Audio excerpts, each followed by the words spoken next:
Everybody knows that poverty is a problem of all countries in the world.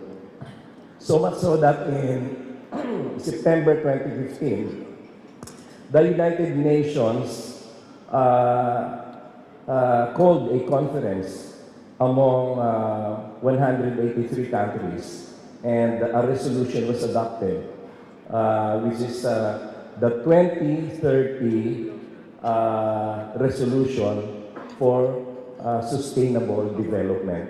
Meaning, there is a target in 2030 that all poverty alleviation of all countries ideally are solved.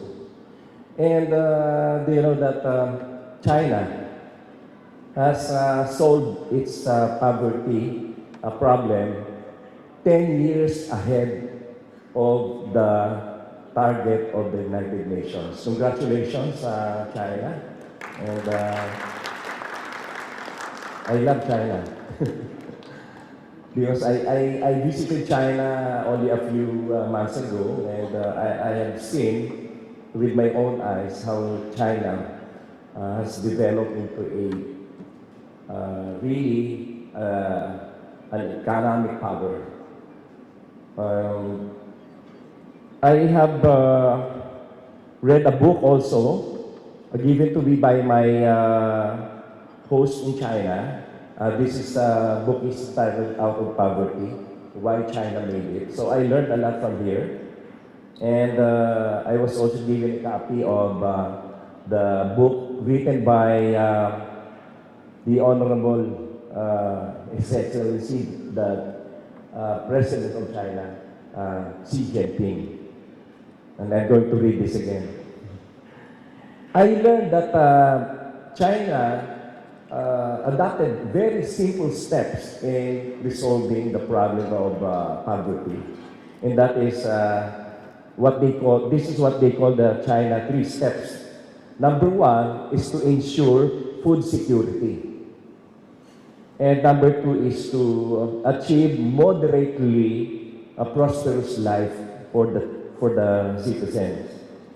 And number 3, a relatively affluent life. In step number 3, we know now that there is no hunger in China. The food security has been solved, and allowing moderately prosperous life is already achieved.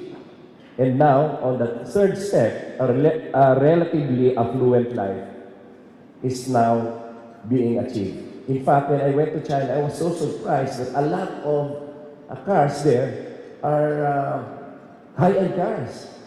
I did not see an old, dilapidated car in China.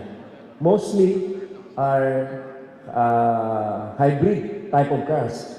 And you can see a lot of Mercedes-Benz, Lexus, what you have there. And they have a lot of China-made cars which are also good. I was driven around using a BYD. A BYD van, which is better than its Japan counterpart, what do you call this? Alphard. Because the BYD is an electric car. So it runs very smoothly. I went to the Three Gorges Dam using that car. And also going around the cities. And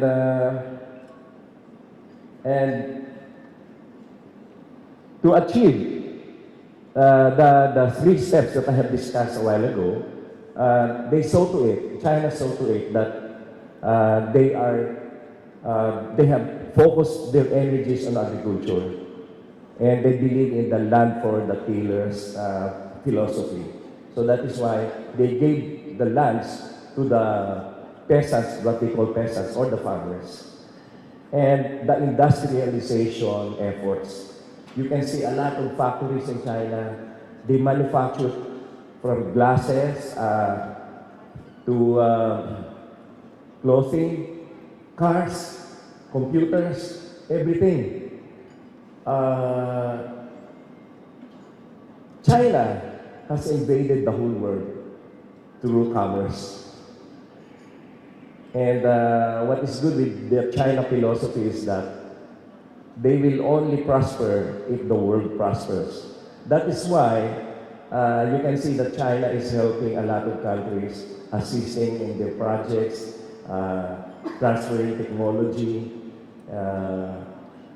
A lot of things are being done by China now, just to help the other countries. So long live China. And this is very interesting. When I went to Fujian province, I was brought by my host in China to the monument of Dr. Jose Rizal, our national hero. Only very few people in the Philippines know that there is a monument of Dr. Jose Rizal in Fujian in China. And we know that the monument of Dr. Jose Rizal, our national hero, is much bigger and taller than the monument here in Luneta. So I was really so happy seeing that our national hero is being treated like a hero also in China. And there is a park dedicated to him. The park is bigger than the grounds of Malacanang Palace. And I've seen a lot of developments in China. I've been to the Three Gorges Dam. I think one of the reasons of the success of China is the power generation. I've been to Three Gorges Dam, which is considered as, at the time, only a few months ago, which is considered as the biggest hydroelectric dam in the world. And then, His Excellency Ambassador Wang Xinyan told me a while ago that there is now a much bigger dam, which is called,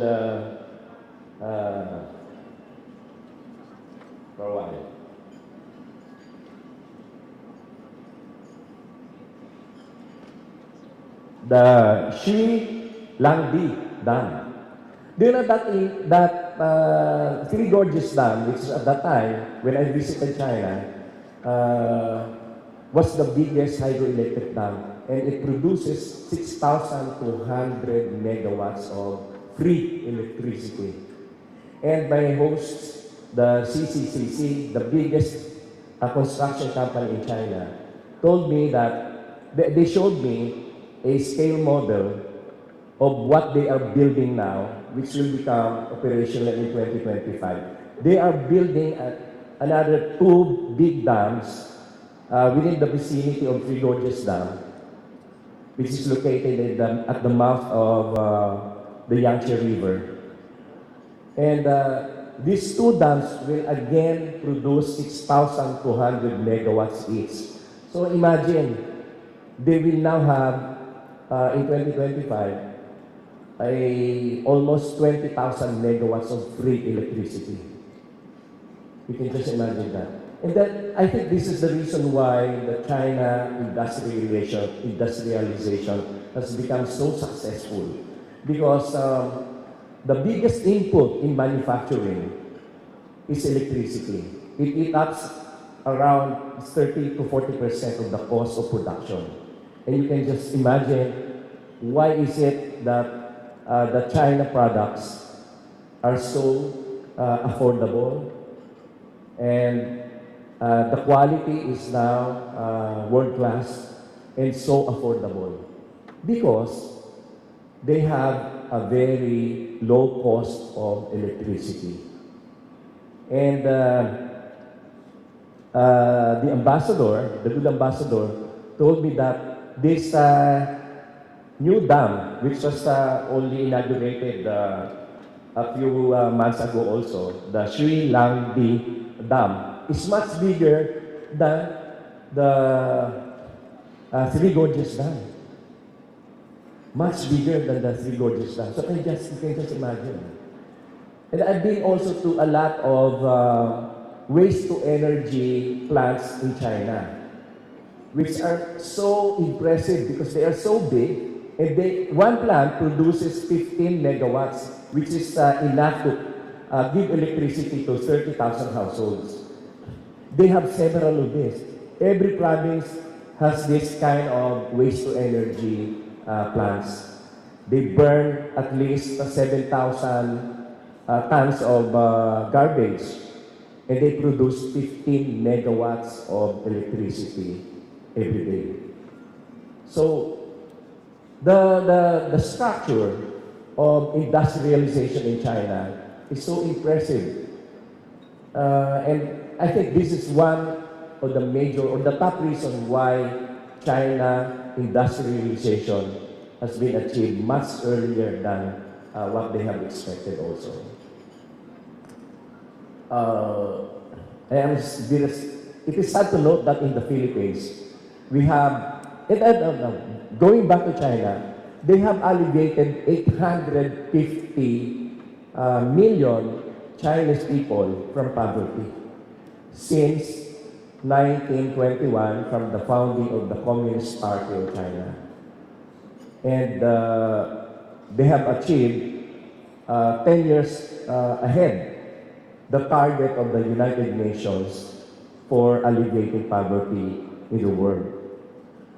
And I think in the Philippines, we have a lot of work to do because the only reason, the best solution to poverty alleviation is to provide jobs to our people. But as of now, the setup is so difficult to do because we have a very high electricity cost, high water cost, a very high communication cost. And the problem with this is that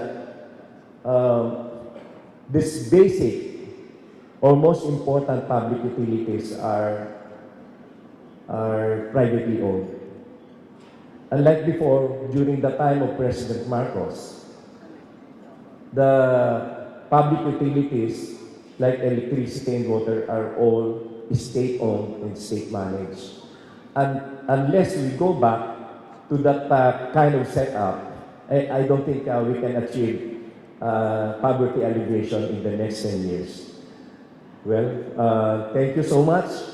And I would like to thank China for continuously maintaining friendship with the country, Philippines, and that we have a very long history of friendship and cooperation, and I hope that will continue in the future. Thank you so much. Maraming salamat. Mabuhay ang Pilipinas o mabuhay ang China.